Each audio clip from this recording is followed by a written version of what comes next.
नमस्कार, clean news Rajasthan में आपका बहुत बहुत स्वागत है। चलिए देखते हैं शाम तक की सभी मुख्य खबरें फटाफट अंदाज में।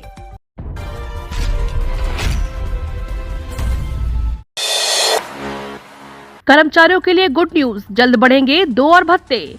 केंद्रीय कर्मचारियों के लिए अच्छी खबर है, जल्द ही 2 और भत्ते का लाभ मिलने वाला है। इसमें महंगाई भत्ता और हाउस रेंट अलाउंस शामिल है। मई के AICPI इंडेक्स में 1.3% की बढ़ोतरी हुई है, जिसके बाद महंगाई भत्ते में 5% की वृद्धि तय मानी जा रही है। वहीं हाउस रेंट अलाउंस में भी 3% की बढ़ोतरी की होने की संभावना है। अगर ऐसा हुआ तो सैलरी में 40,000 तक की सैलरी बढ़ेगी। वर्तमान में केंद्रीय कर्मचारियों को 34% DA का लाभ मिल रहा है, क्योंकि साल में 2 बार केंद्रीय कर्मचारियों का DA बढ़ता है। पहली बढ़ोतरी मार्च में हो चुकी है और अब दूसरी बढ़ोतरी जुलाई में होना है। पुख्ता सुरक्षा व्यवस्था के साथ होगी रीट परीक्षा। मुख्य सचिव उषा शर्मा ने कहा कि रीट परीक्षा 2022 के सफल आयोजन के लिए परीक्षा व्यवस्था, प्रश्न पत्रों, OMR शीट, परीक्षा केंद्रों, स्ट्रांग रूम, संग्रहण केंद्रों की सुरक्षा व्यवस्था उच्च स्तरीय होनी चाहिए। उन्होंने कहा कि परीक्षा आयोजन के हर स्तर पर केवल सरकारी अधिकारियों और कर्मचारियों को ही नियोजित किया जाए और सारी सुरक्षा व्यवस्थाएं चुनाव में ही की जाने वाली व्यवस्था के समान हो। शर्मा शनिवार को शासन सचिवालय में रीट परीक्षा 2022 के आयोजन के संबंध में आयोजित समीक्षा बैठक की अध्यक्षता कर रही थी। लाखों किसानों के लिए महत्वपूर्ण सूचना, नियम में बदलाव। PM किसान सम्मान निधि योजना से जुड़े लाभार्थियों के लिए बड़ी अपडेट सामने आई है। दरअसल केंद्र सरकार द्वारा किसानों के खातों की जांच की जाएगी, साथ ही उनके जमीन दस्तावेज की भी सत्यापित किए जाएंगे। किसान 12वीं किश्त का इंतजार कर रहे हैं। हालांकि अब तक जिन किसानों को कोई 11वीं किश्त के पैसे नहीं मिले हैं, उनके पास रकम को पाने का एक और मौका है। दरअसल पैसे अटकने का बड़ा कारण eKYC नहीं करवाना हो सकता है। किसानों को eKYC करवाना अनिवार्य है। इसके लिए सरकार ने 31 जुलाई 2022 तक का समय दिया है।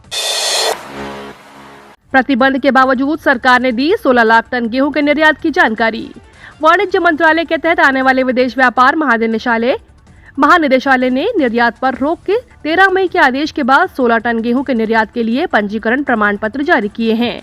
एक अधिकारी ने यह जानकारी देते हुए कहा कि जिन निर्यातकों के पास रोक के आदेश से पहले की तारीख के वैध साख पत्र है, उन्हें गेहूं के निर्यात की अनुमति दी गई है। सरकार उन निर्यातकों को गेहूं निर्यात की अनुमति दे रही है जिनके पास 13 मई के पहले के अपरिवर्तनीय साख पत्र हैं। रूस यूक्रेन युद्ध की वजह से वैश्विक बाजारों में गेहूं की आपूर्ति बुरी तरह से प्रभावित हुई है। दोनों ही देश गेहूं के बड़े उत्पादकों में हैं। वैश्विक स्तर पर गेहूं की आपूर्ति में रूस यूक्रेन का हिस्सा करीब 25% का है। कोटा में कराई जाएगी अग्निवीर परीक्षा की तैयारी। केंद्र सरकार ने भारतीय सेना में भर्ती के लिए अग्निवीर योजना लागू की है, जिसके माध्यम से अब भारतीय थल सेना, वायुसेना और नौसेना में 4 वर्ष के लिए जवानों की भर्ती की जाएगी। कोचिंग की राजधानी कोटा में इंजीनियरिंग एवं मेडिकल के साथ अब प्रमुख कोचिंग संस्थान रेजोनेंस द्वारा अग्निवीर भर्ती परीक्षा की तैयारी के लिए ऑनलाइन और ऑफलाइन क्लासरूम कोचिंग प्रारंभ करने की घोषणा की है। रेजोनेंस के अग्निवीर डिवीजन के प्रमुख कमल सिंह चौहान ने बताया कि संस्थान ने वायुसेना अग्निवीर भर्ती परीक्षा के लिए कोचिंग कोर्स तैयार कर लिया है। थल सेना और नौसेना परीक्षा की कोचिंग के लिए भी कोर्स तैयार किया जा रहा है। राजस्थान में अंतर्राष्ट्रीय सीमा पर पाकिस्तानी घुसपैठ रोकने पर बनाई रणनीति। पाकिस्तान से लगातार बढ़ रही घुसपैठ और आतंकी खतरे से निपटने के लिए अब भारतीय सेना, BSF और कोस्ट गार्ड एक साथ मिलकर काम करेंगे। इसे लेकर जोधपुर में आयोजित सुरक्षा मंथन 2022 के दौरान यह तय किया गया कि तीनों सैन्य संगठन मिलकर ट्रेनिंग प्रोग्राम चलाएंगे और एक दूसरे के साथ हथियार काम में लेने के तरीकों और सूचनाओं का आदान प्रदान तेज गति से करेंगे। शुक्रवार शाम भारतीय सेना की डेजर्ट कोर कमांड में आयोजित सुरक्षा मंथन के दौरान डेजर्ट कोर के commanding officer lieutenant general Rakesh Kapoor, BSF के DG पंकज कुमार सिंह और कोस्ट गार्ड के DG VS पठानिया मौजूद थे। इस बैठक में राजस्थान से सटे गुजरात के सर क्रीक और समुद्री इलाके में पाकिस्तान की बढ़ती घुसपैठ को रोकने पर विस्तार से चर्चा हुई। CBSE बोर्ड 10वीं और 12वीं का रिजल्ट इन दिन हो सकता है जारी। CBSE बोर्ड 10वीं और 12वीं की परीक्षा का रिजल्ट जल्द जारी किया जा सकता है। CBSE बोर्ड द्वारा 10वीं और 12वीं का रिजल्ट आधिकारिक वेबसाइट cbse.gov.in और cbseresults.nic.in पर जारी किया जाएगा।